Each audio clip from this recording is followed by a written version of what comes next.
और बड़ी खबर मिल रही है, एनआईए की छापेमारी में बहुत बड़ा खुलासा हुआ है। नक्सली संगठनों की बड़ी साजिश का खुलासा हुआ है। नक्सली संगठनों का छात्र कनेक्शन भी सामने आया है। नक्सलियों के संगठन से जुड़े कई छात्र हैं इस संगठन में और कुछ छात्र संगठनों का खुलासा भी हुआ है। सूत्रों के हवाले से जानकारी हम आप तक पहुंचा रहे हैं। छात्र संगठनों को भी आपको बताते चले कि कैडर बढ़ाने की जिम्मेदारी दी गई। पिछले महीने इसी केस मामले में जांच एजेंसी एनआईए द्वारा बिहार में भी कार्रवाई की गई थी। बिहार से नक्सल संगठन से जुड़े संदिग्ध रोहित विद्यार्थी को गिरफ्तार किया गया था। कल मंगलवार को सर्च ऑपरेशन के दौरान मिले कई सबूतों को जांच एजेंसी एनआईए ने जब्त किया है। रोहित विद्यार्थी से एनआईए की पूछताछ के बाद प्रमोद मिश्रा के नाम का भी खुलासा हुआ था। तो ये बड़ी खबर आपको बता रही है। नक्सलियों के संगठन से और भी ऐसे कई संगठन हैं जो जुड़े हुए हैं। सूत्रों के हवाले से जानकारी हम आप तक पहुंचा रहे हैं। किस तरीके से कार्रवाई देखने को मिल रही है और एनआईए की छापेमारी में ये बड़ा खुलासा हुआ है।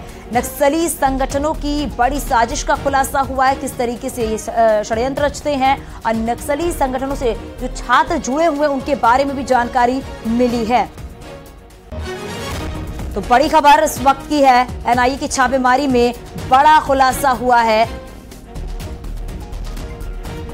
तो नकली संगठनों का छात्र कनेक्शन भी सामने आया है।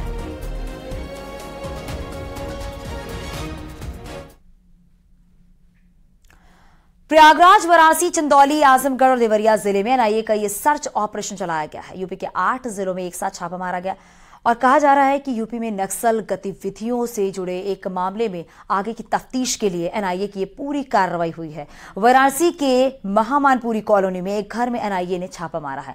वहीं एनआईए की टीम ने देवरिया के उमानगर इलाके में भी छापा मारा। ये 4 तस्वीर आप अपने टीवी स्क्रीन पर देख रहे हैं। अलग अलग जगहों की तस्वीर है। वाराणसी, देवरिया, आजमगढ़ और चंदौली में एनआईए की टीम ने छापेमारी की।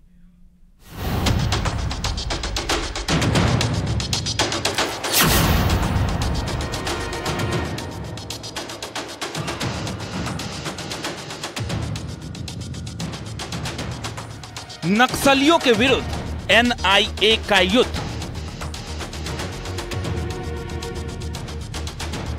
8 जिले, अनगिनत ठिकाने।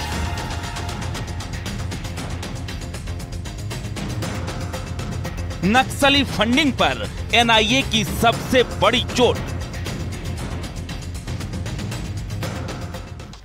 देश विरोधी ताकतों के फन फैलाने से पहले ही देश की एजेंसियां उन्हें दबोच लेते हैं। फिर चाहे आतंकवाद हो, नक्सलवाद हो या फिर पीएफआई जैसे संगठन।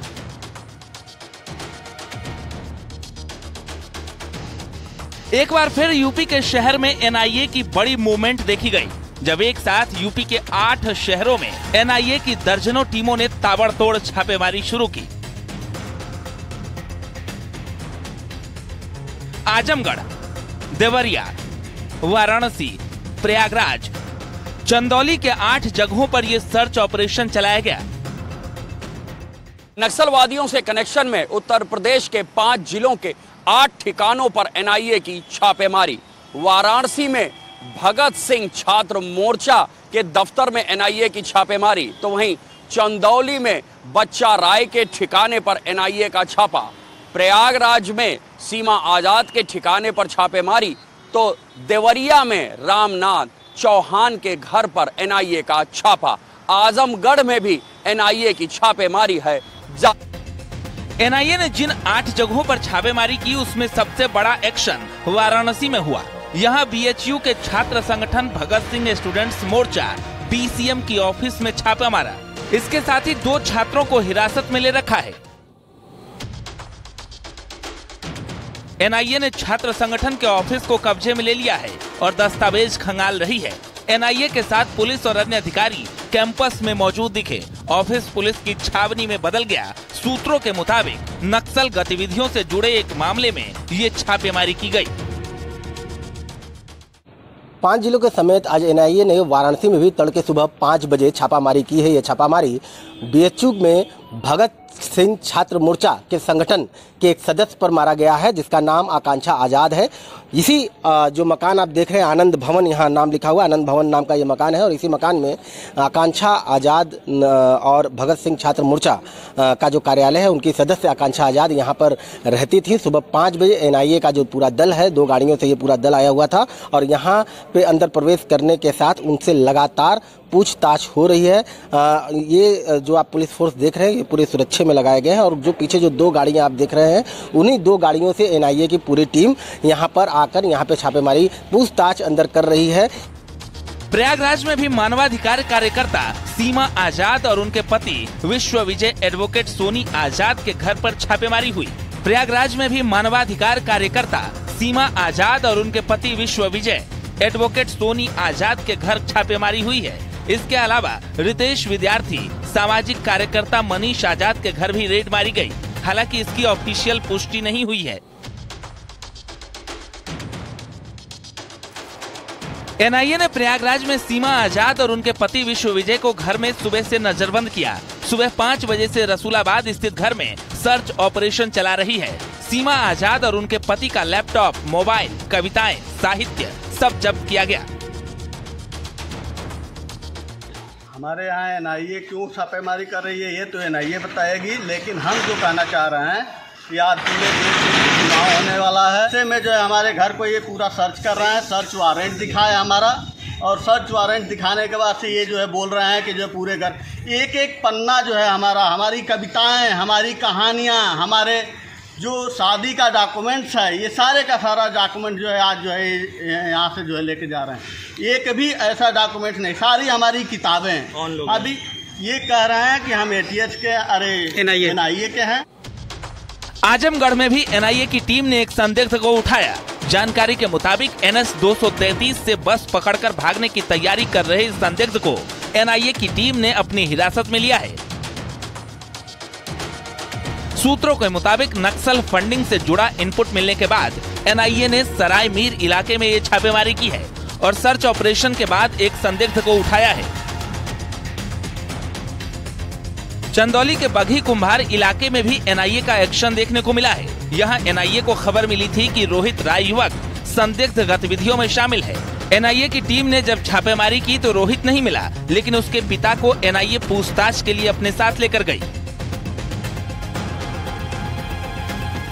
NIA की टीम चंदौली पहुंची है और चंदौली के सैयद राजा के बगही इलाके में ये एक जांच कर रही है। आपको बता दें, हम लोग जिस गांव में खड़े हैं, इस गांव का नाम बगही कुंभापुर गांव है और आपको तस्वीरें दिखाते हैं। 7 सदस्यीय टीम यहां पहुंची है और सुबह 5 बजे से यहां पर सर्च ऑपरेशन जारी है। बताया जा रहा है कि नक्सली मूवमेंट से जुड़े लोगों की यह टीम जांच कर रही है। बीते दिनों NIA ने एक मामला दर्ज किया था, जिसमें मिले इनपुट के आधार पर यह टीम यहां पहुंची है।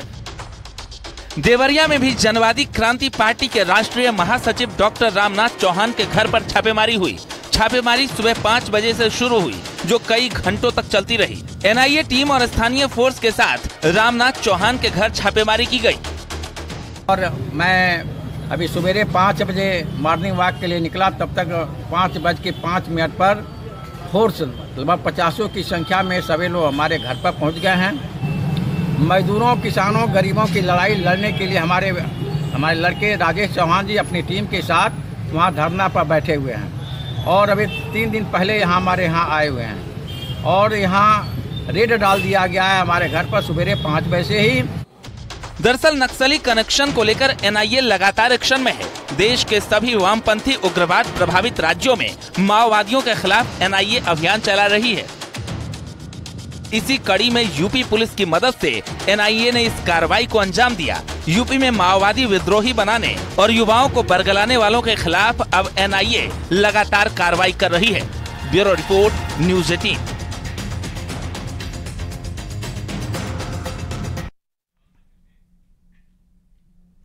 अलीगढ़ की एक शख्स की 5 दिन पहले मौत हो गई है। पति के अंतिम संस्कार और 13वीं के लिए मां बेटी दिल्ली से अलीगढ़ पहुंची। साथ में पूरा परिवार था, लेकिन वो इस बात से बेखबर थी कि जिस परिवार से वो घिरी है उसे सिर्फ प्रॉपर्टी, फ्लैट और फंड का लालच है। 13वीं का कार्यक्रम चल रहा था, तभी दौलत के लिए दानव बने देवरों ने लाशें बिछानी शुरू कर दी।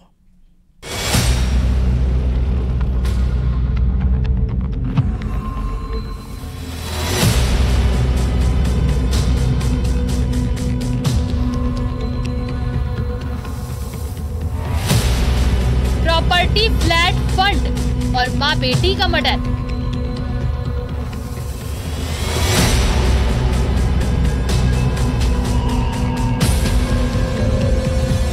के दिन लाशें बिछाने वाले कातिल। रिश्तों के कत्ल की सबसे खौफनाक कहानी। अलीगढ़ यूपी का एक मशहूर शहर, जहां के ताले दुनिया में अपनी अलग पहचान रखते हैं, लेकिन यहाँ रिश्तों के लॉक अनलॉक हुए तो शहर में सनसनी फैल गई।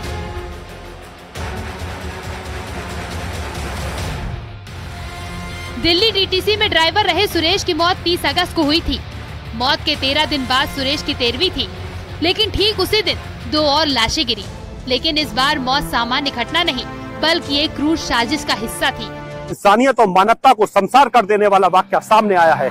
यहाँ एक पत्नी और उसकी पुत्री की लाठी डंडों से पीट कर निर्मम हत्या कर दी गई, और ये हत्या तब कर दी गई जब उस पत्नी के पति का 13वीं संस्कार चल रहा था। उसी 13वीं संस्कार के दौरान यहाँ पर संपत्ति को लेकर विवाद हुआ, जो पत्नी के देवरों को सहन नहीं हुआ। उन्होंने वहाँ पर उस पुत्री और उस पत्नी को लाठी डंडों से पीट कर मौत के घाट उतार दिया। सोमवार को मृतक महिला के पति की 13वीं थी।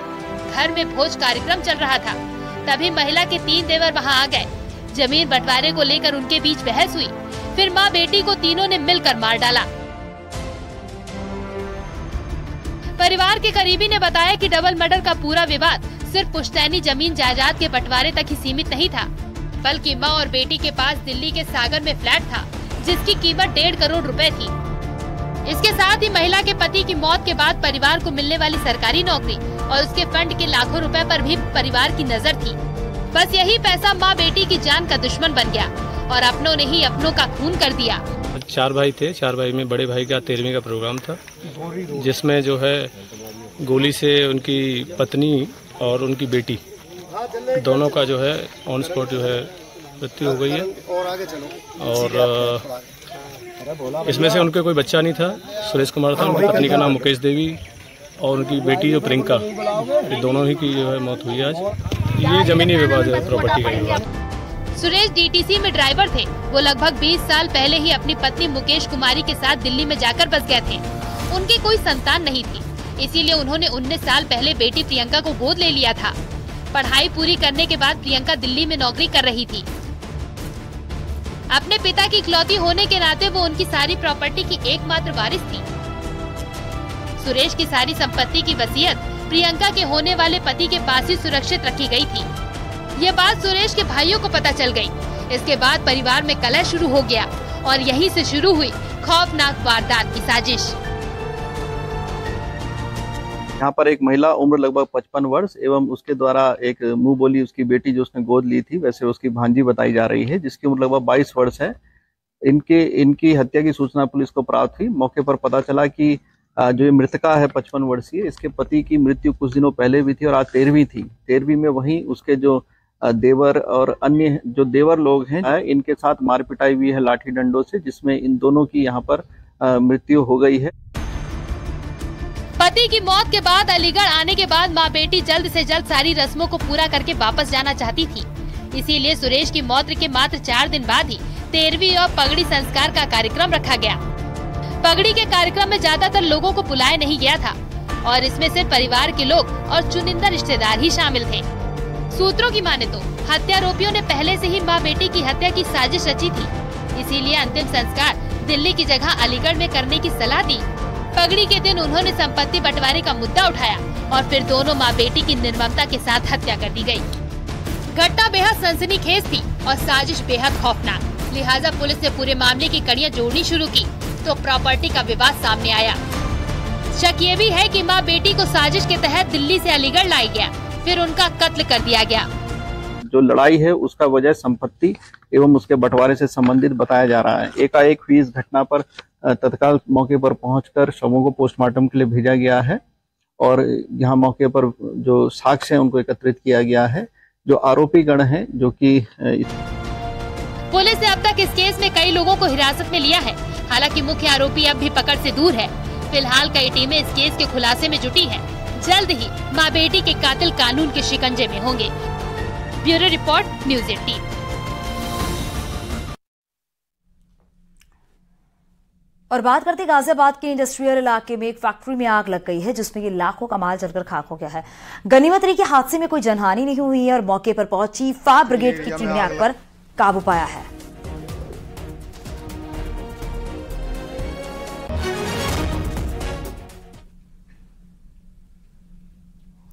आगरा लखनऊ एक्सप्रेसवे पर कन्नौज के पास बड़ा सड़क हादसा हुआ है। बताया जा रहा है कि गोरखपुर से दिल्ली जा रही बस हादसे का शिकार हो गई है, जिसमें एक महिला की मौत हो गई और 18 यात्री घायल हो गए। मेडिकल कॉलेज में भर्ती कराया गया है। इन सभी घायलों को यात्रियों की माने तो बस ड्राइवर को नींद आने के चलते यह हादसा।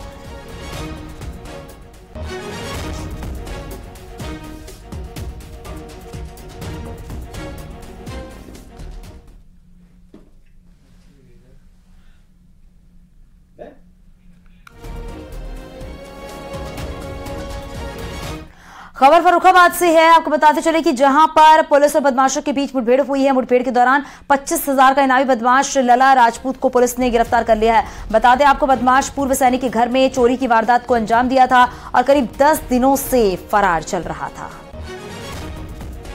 तो पूर्व सैनिक के घर चोरी को अंजाम दिया था। पुलिस और बदमाशों के बीच मुठभेड़ हुई है। पुलिस को बड़ी सफलता हाथ लगी है। हालांकि काफी समय से फरार चल रहा था और पुलिस और बदमाशों के बीच जब मुठभेड़ हुई, फिर इस बदमाश को हॉस्पिटल में भर्ती कराया गया है। 25,000 का इनामी लला राजपूत को गिरफ्तार कर लिया गया है।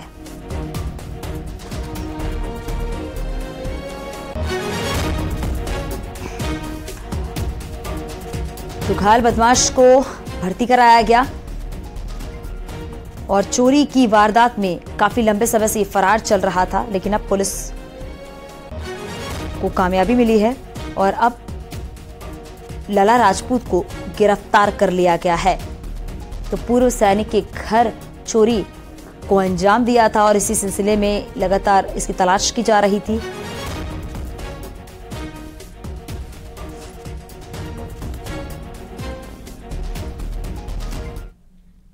सनातन धर्म को लेकर विवादित टिप्पणी के मामले में तमिलनाडु के मंत्री उदयनिधि स्टालिन और कर्नाटक के मंत्री प्रियंक खरगे के खिलाफ रामपुर में मुकदमा दर्ज किया गया है। अधिवक्ता राम सिंह लोधी और हर्ष गुप्ता ने यह कोतवाली सिविल लाइंस में मुकदमा दर्ज कराया है। आपको बता दें कि तमिलनाडु के सीएम एमके स्टालिन के बेटे उदयनिधि ने सनातन धर्म को जड़ से खत्म करने की बात कही थी। तो तमिलनाडु के सीएम के बेटे उदयनिधि स्टालिन ने सनातन धर्म को लेकर विवादित बयान दिया है। स्टालिन ने यह कहा है, उदयनिधि स्टालिन ने यह कहा है कि सनातन धर्म को जड़ से खत्म करना है, जिससे कि इस बयान के बाद साधु संतों में भी नाराजगी देखने को मिली है।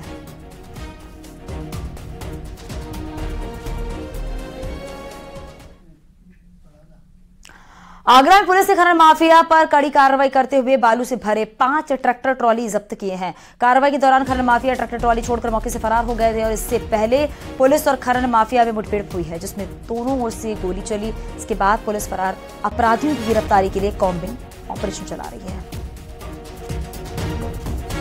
खनन माफिया के खिलाफ कार्रवाई की है, जिसमें 5 चंबल ट्रैक्टर ट्राली को जब्त किया गया है, पकड़ा गया है।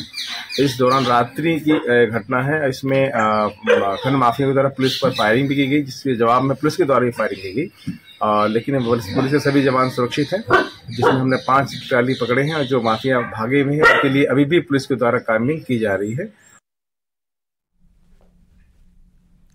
खबर गाजियाबाद से, जहां पर 14 साल के बच्चे की रेबीज रिएक्शन की वजह से उसकी मौत हो गई है। बच्चे को 1 महीने पहले कुत्ते ने काटा था, लेकिन बच्चे ने डर की वजह से घर में नहीं बताया था। उसकी तबीयत बिगड़ी तो उसने घर वालों को इसकी जानकारी दी। परिजनों ने बच्चे को अस्पताल में भर्ती कराया, जहां उसकी मौत हो गई। परिजनों की शिकायत पर पुलिस ने मुकदमा दर्ज कर लिया है। पूरे मामले में नगर निगम की ओर से भी नोटिस दिया गया है।